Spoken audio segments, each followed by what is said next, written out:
medium of exchange. Let's get on to the meat of the episode. Okay, if you remember what medium of exchange is basically the idea that you have one thing that has, can be have multi-vector valuation. So you can trade it in for a pack of cards or some cigarettes or a car or house, whatever. We've designed money to be able to be a medium of exchange. So one central sort of, omnidirectional, infinite vector valuation system that you can just trade for just about anything. That's the entire idea behind it, right? Okay, so that is what medium of exchange is. Now, before we get going, I want to make a quick and crucial point. Medium of exchange and store of value both share several issues that come back to kind of the core problem when looking at it from a thermodynamics perspective. So just so you're aware, I'm going to kind of barely touch on a couple of things that have to do with store of value today. And when I get to store of value, I'm going to talk about things that I didn't talk about today, but that touch on medium of exchange. Just so you're aware that is the situation. The things I talk about today that touch on store of value are really mostly have to do with medium of exchange and vice versa, just so you know, but there's actually quite a bit of crossover. But because I need to make the episode separate and, so I tried to kind of separate it as much as possible without losing any sort of, substance to the argument or what I'm talking about. Okay, now theoretically, money is a universal platform for exchange. That's not the whole point, but that is one of the three main points of money, right? Duh. Okay, now from the perspective of the laws of thermodynamics, medium of exchange gets us into a bit of trouble. And let me explain this because you guys, I had a really hard time. One of the reasons this took so long to get this out was because I had a really hard time trying to find a way to explain this. I could see it in my mind.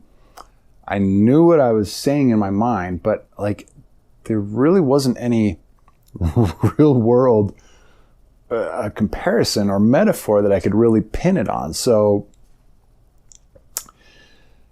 I've got to say this was one of the most frustrating episodes that I had to try to figure out how to really relay this to the audience. But I got it, okay? So,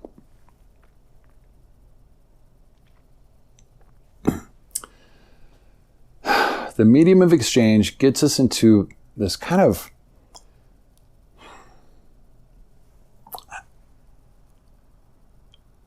see, now I'm stuck again. It gets us into this sort of slow decay without us realizing what's happening. And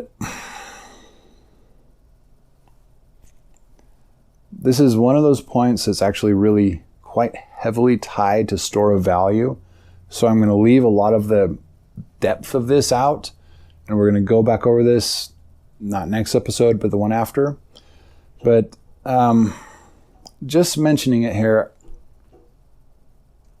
we're going to dive into this later, but yeah, just so you know, that kind of we'll touch on this in the fourth episode, but just so you know, it gets us into some trouble here, thermodynamically, big time, okay?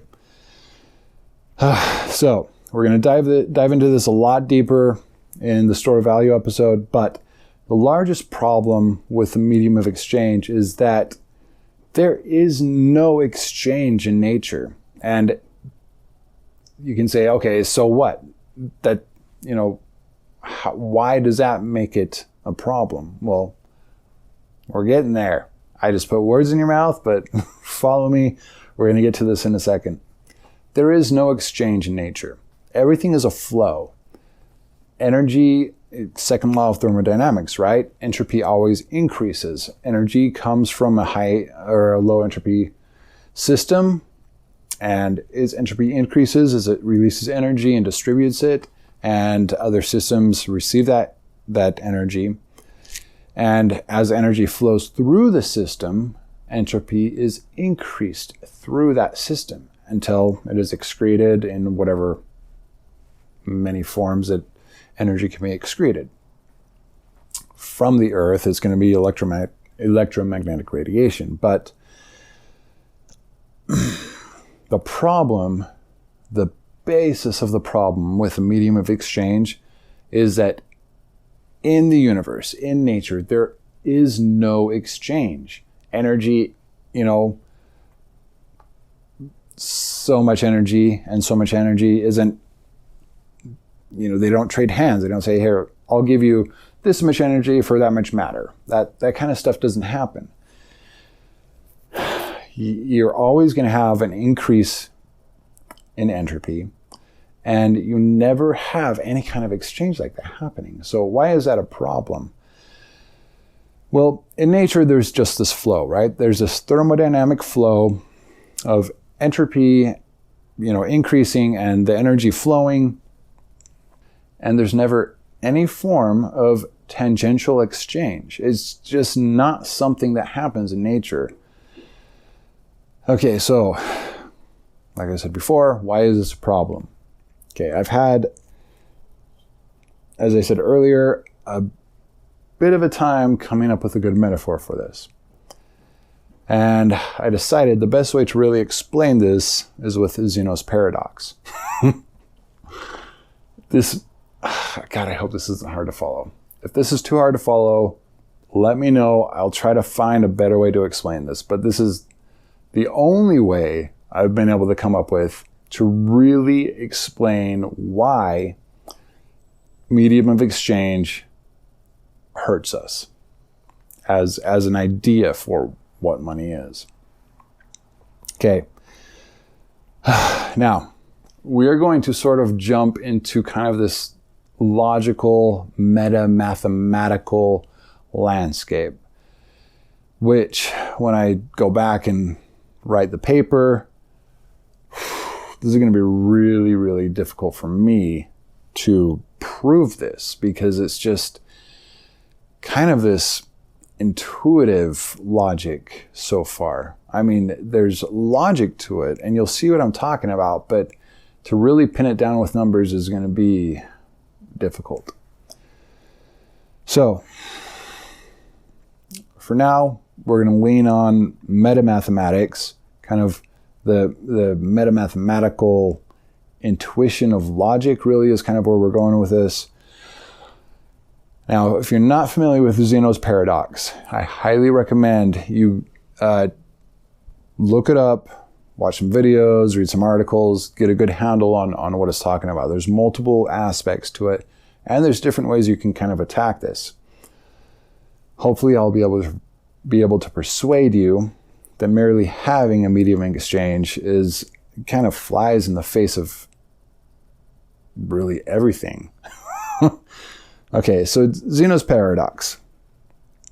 And it's not just Zeno's paradox, it's other similar problems. You'll see what I'm talking about in just a second here.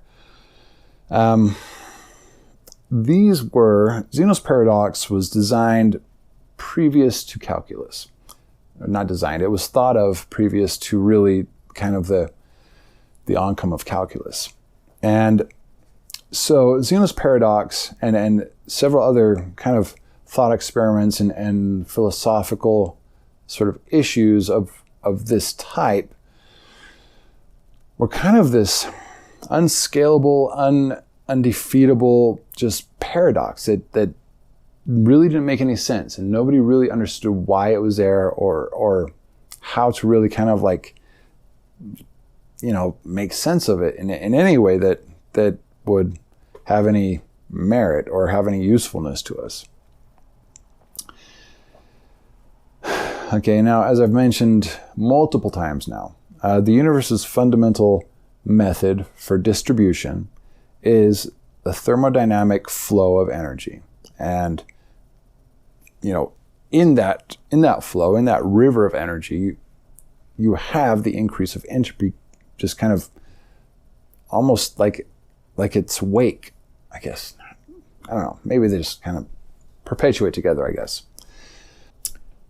But you never have exchange anywhere. Ever.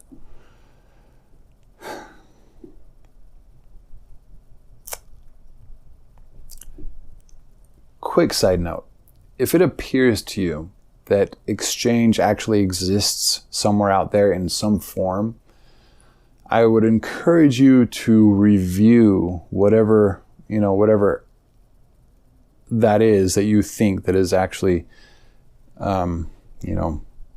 some sort of exchange happening.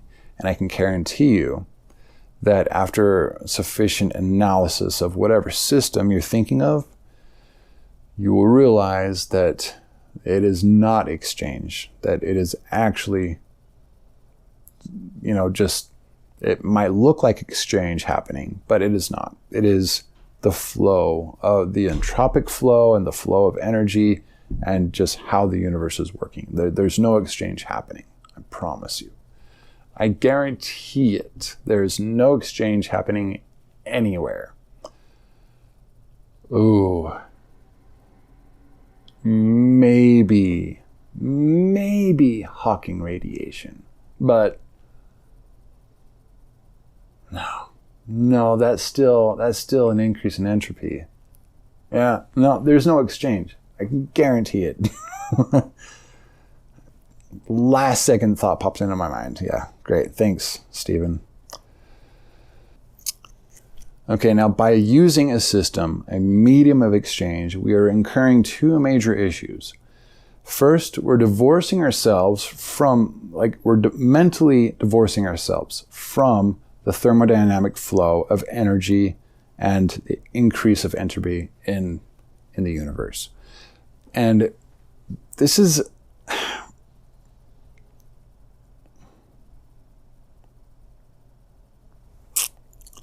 I would argue that this is a bad thing, that this is dangerous.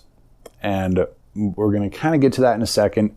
And again, this is still just quick reminder, okay, I'm not throwing this out there as fact. All of my videos up until now really are hypotheses. And I am going to have to go back through and write papers and figure out every little thing on my way. And if I hit a brick wall, if I've screwed up, I'm going to have to redo a video, or I'm going to have to, proclaim it, or I'm just going to have to drop if it's a big enough screw up, I'm going to have to drop the entire project. But this is all hypothesis at this point, okay? Just putting that out there so you know I'm not proclaiming anything. This is a logically constructed hypothesis. So the actual work to prove it and the papers that I have to write come later. And that's the hard part, okay? But this is where we're going right now, okay? Okay, so the first thing is, we're divorcing ourselves mentally from the flow, from the actual flow. And the best way to describe this is with an iceberg, I guess, okay? Say reality is this big ocean, and we're just kind of floating out there in the sea, and every time we see an iceberg kind of pop up, not that they pop up in reality, but I guess maybe if they're break off from something. But what I'm trying to say here is that we see kind of this iceberg, this head pop up, and we recognize it as being something that is valuable to us. It's like if there's this entire ocean of mechanical waves, just waves coming up and down, and what we do as humans under our currency-based economy is we go out and seek the crests that we consider to be of value, and we are ignoring everything else. So we're just kind of looking for the tops of these things, like the apple. My favorite example, right? You have the apple, the blossom, it starts to bud, it turns into a little hard ball, it grows and gets bigger and bigger and becomes an apple, okay? That temporally, that rise to becoming an apple, all right, that's kind of the wave I'm talking about. Then when it crests, it's the apple. Then when it starts to decay, that's coming back down. We want to catch things as they're peaking at their crest, right? That's what we do. That's kind of how we've trained ourselves to see reality. We look for the peaks of what we consider to be of value, and we go in for the harvest, okay? Now, the second issue is, and this is kind of come back to Zeno's paradox, is that once we see something of value and we see a peak appear, we go in and we harvest a snapshot. I'm sorry, I've been trying so hard to try to put this into words. We go in and we harvest a snapshot, okay? So we have this super dynamic, crazy universe that is just roiling with, waves of all sorts, I guess really actually waves of all sorts, but in this context, right, we're talking about like value waves, I guess is what we could kind of call this. And so we're looking for things that are peaking, right? And then we just go in for the harvest. And when we go in for the harvest, we take a snapshot. It's like we're taking a thin little slice of that wave and pulling it out. The second we make an exchange, that's what we're doing. We're just taking a snapshot of this one little thin slice of that wave, and that's the value. And then we make the exchange, and then that's it. Then we're done with that wave, and we don't look at it again. We don't think about it again. We have our dollar bill. We're good, okay? That's a problem. We have so completely divorced ourselves from the just immensity of the ocean of interplay that is happening before us, that we're losing a lot of what is happening. And okay, let me explain this. Oh my God, this is why this was so hard for me to get this episode going, because I was having such a hard time,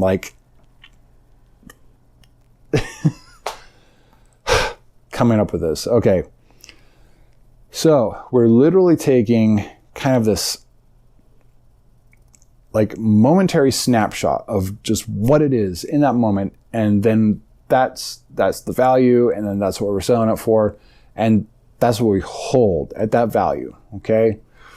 Until, a week goes by and the apples start going bad. And then we, put them on sale for half off or whatever. Okay. Problem. Now, when we get to store value, I'm going to argue that this leads to waste, and it does. But for now, I'm going to argue that by fishing these peaks and harvesting kind of these snapshot slices, we're missing out on an insane amount of beneficial information in the system, in the natural system. Okay, psychologically, we see money as the center of value. Like, we have been born and raised and we've grown up to see money as sort of like the central housing kind of symbol of what value is. Now,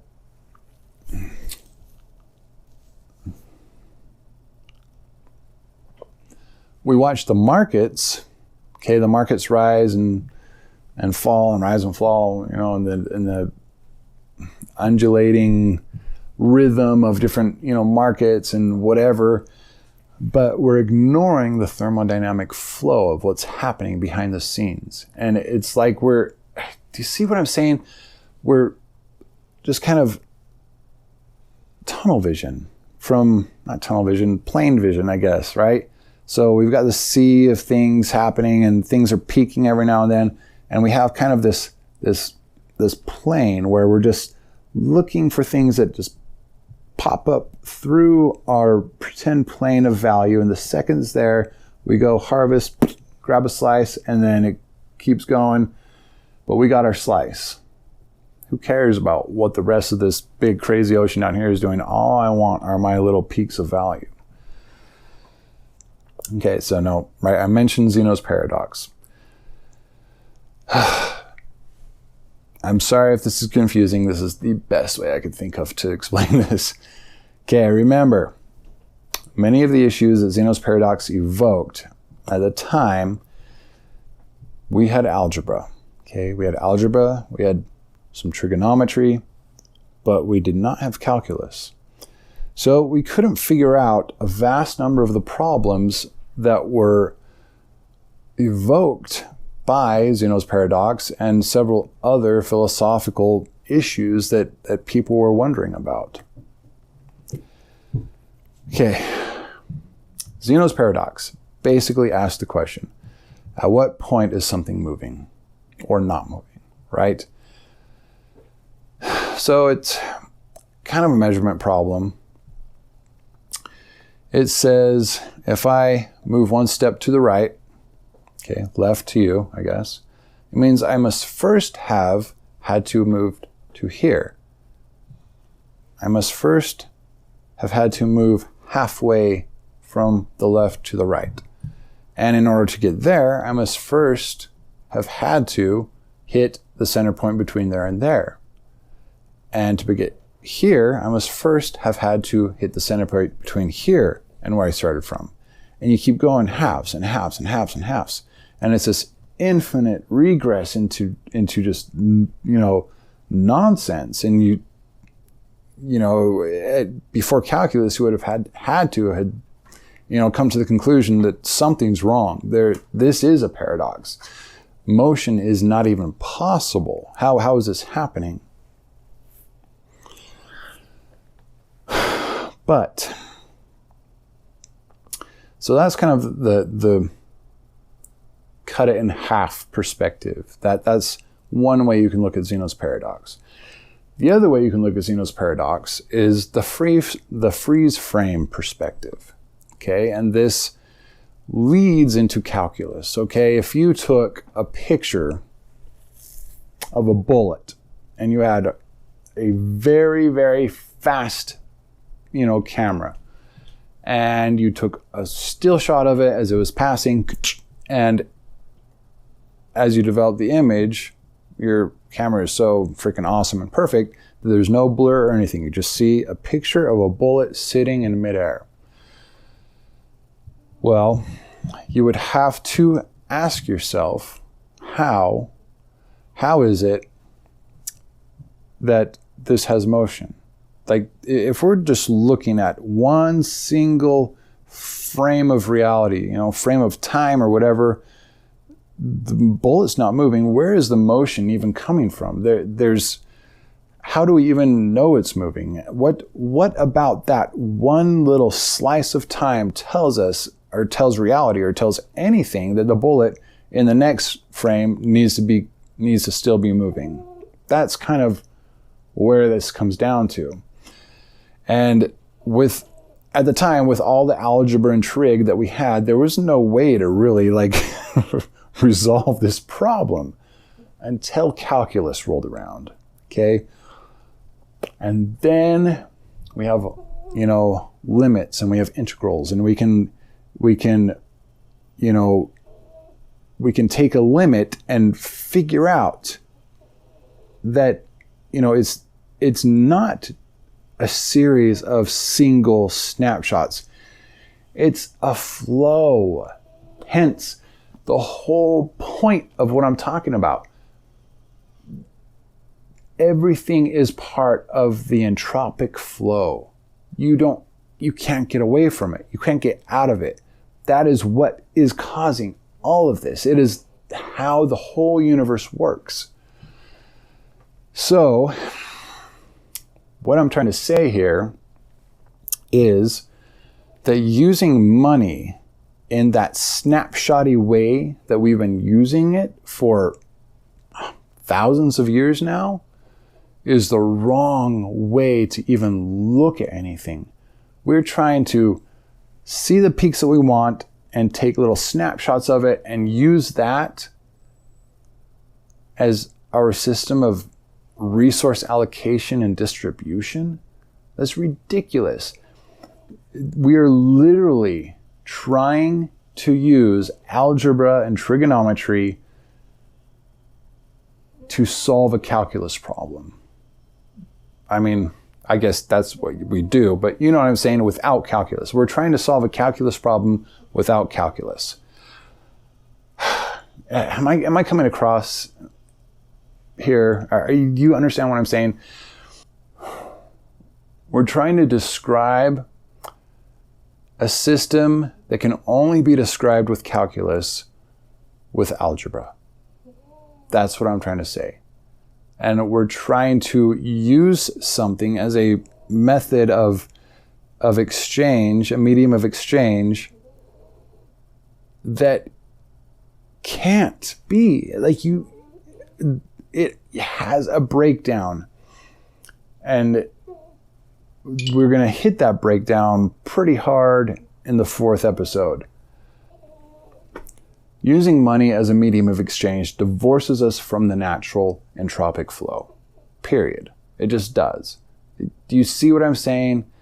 Why is this so hard to explain? If somebody gets what I'm trying to say and has a better way of explaining this, please email me so I can make an addendum to this video and call out your name and thank you with a dozen roses, because I know what I'm saying, but I'm having such a hard freaking time getting this across. Medium of exchange in a currency-based economy. No. Okay. Let's do it this way. The STEM epiconomy is to capitalism and a currency-based economy as calculus is to algebra. Does that make sense now? Oh, I hope you guys are understanding what I'm saying. I know what I'm saying, and I know that, like, some of you are going to get what I'm saying, but I know I'm just losing, like, a good portion of you. And if I'm losing you, I'm so sorry. If you're on track, smile. You're moving closer to your... That's what I'm trying to say. But in any case, doesn't it feel slightly absurd that we're proclaiming with money and with medium of exchange as you know, one of the functions of money as the best way to, or what we are doing. It's our way of handling things. And doing that, using money and using money as specifically as the 3 functions of money, medium of exchange, store of value, and unit of account. It's like saying that we know better than to adhere to the laws of physics. This is going to catch up with this. It's already catching up with this. Of course, it's already catching up with this. And I'm going to expound on that much more in the 4th episode, because it's much easier to attack from that perspective, attack, to unfold and reveal what I'm talking about. This is just for some reason, it's just difficult to really, I apologize. This is the best I can do right now. I hope it's good enough. I hope you get what I'm saying. I hope everybody understands what's going on here. But yeah, we're basically saying we know better than physics. We know better than the universe. We're going to do our own thing. We've got our own little system going up here, and we're just kind of like vultures. We're coming down, hitting the waves and taking out slices from the waves and keeping this little system going around up here when everything else is going that way. And, you know, the amount of energy it takes to keep this circulation happening is ridiculous. It's this self-defeating cycle. The crazy thing is that the universe supplies so much energy and so much just power that we are wasting most of it keeping this little money thing spinning. Yet there is so much still left over that we have actually built a society out of it and progressed scientifically to where we are now. That is how much of the resources that, you know, or how much energy the universe supplies us. It's just crazy to me. We're wasting so much of it, though, just keeping the system in you know, in service. But yeah, so the universe has a sea of calculus that we are utterly avoiding, and we think we know better with, you know, addition and subtraction up here, and we're, you know, pulling slices and, you know, $2.99, $3.99, $24, you know, and this whole dynamic sea is just roiling with like just the entropic flow of everything just doing its thing. And we're sitting at our, you know, cashier station and typing, that's $12. Like, it just is so crazy to me that we're still in such a mental rut. Anyway, I am so sorry if you have watched this and you still have no idea what I'm talking about. That's the best I can do right now. I will try to come up with a better way. And if anybody has a better way to really explain this, seriously email me, because I have just been pulling my hair out over this episode, having the hardest time breaking this down and like turn it into something that I can deliver to the public. But the other two functions of money are much easier. So that's something to look forward to. All right, so that's it for today. If I've confused you, please email me, and you can even call me, and I will spend an hour with each person. No, maybe I can't spend an hour, but I will try to explain it to you if you have not understood anything I said. I hope you do, though. I hope I've made this clear enough. If not, listen again and then call me. I don't know what to tell you, man. I've tried to... I don't know what to tell you. I've really tried my best with this one. Thank you for listening. The next two functions of money are going to be much easier to understand. You have my word. Yeah. Thank you for supporting STEM Prime Research Cast and the AI STEM Drive effort. And please like, share, and subscribe if you're ready for a better world. Bettier world. If you're ready for a better world, let's just do this and see if this is possible. If this is possible, we need to switch our vector of attack. We need to switch directions and just rethink how we see distribution and the allocation of resources. It's just, if my hypothesis is correct, we need to revamp everything like we do, or we're going to be stuck in this rut. Post-scarcity is not possible in a currency-driven economy. I'm so almost certain of this, and I will... Okay, that is opinion, yes, but I'm almost certain of it. And I will get to a point where I will break this down and do a whole thing with it and see if I can figure it out. But I'm pretty sure post-scarcity is not possible under a currency-driven economy, an exchange-driven.